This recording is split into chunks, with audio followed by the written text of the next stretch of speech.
Hi, brothers and sisters. This is Doris Kesare talking to you.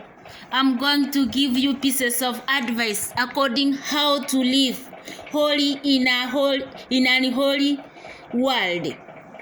In 2 Corinthians chapter 7 verses 1.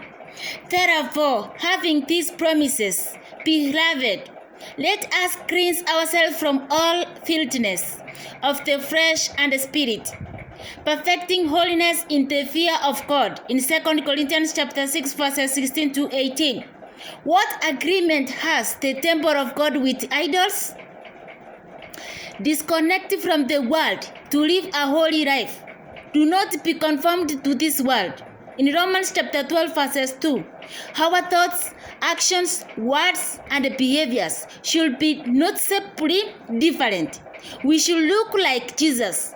The Bible says, as the one who called you is holy, you yourself also be holy in all your conduct and manner of living.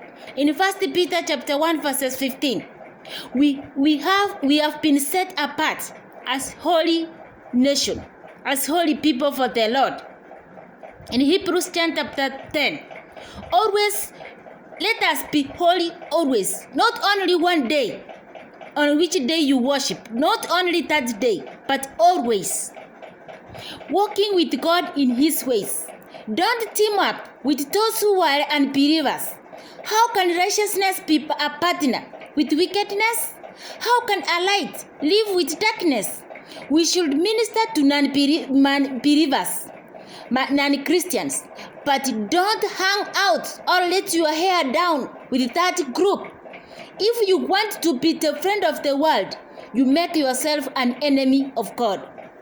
Worship the Lord in beauty of holiness.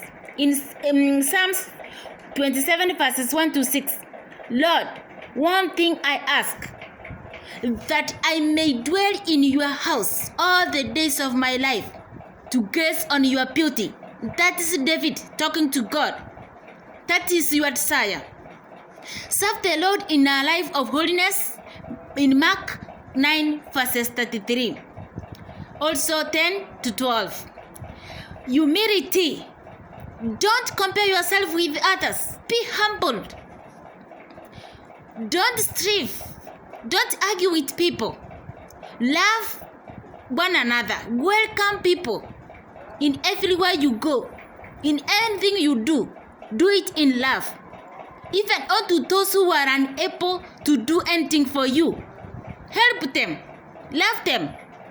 Tolerance. Don't judge. Don't tolerate sin.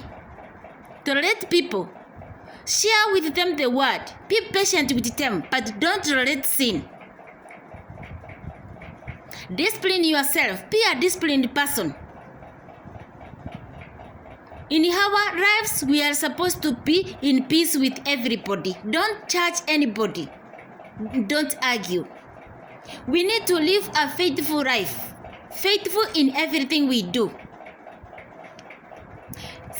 David said, Lord, help me through the power of your Holy Spirit to live a holy life and to develop the characteristics of humility, love, tolerance, discipline, peace, and faithfulness. That is my prayer to you, my friend. That is my prayer. This is part 1. There is part 2. Remember, I love you and God love you too.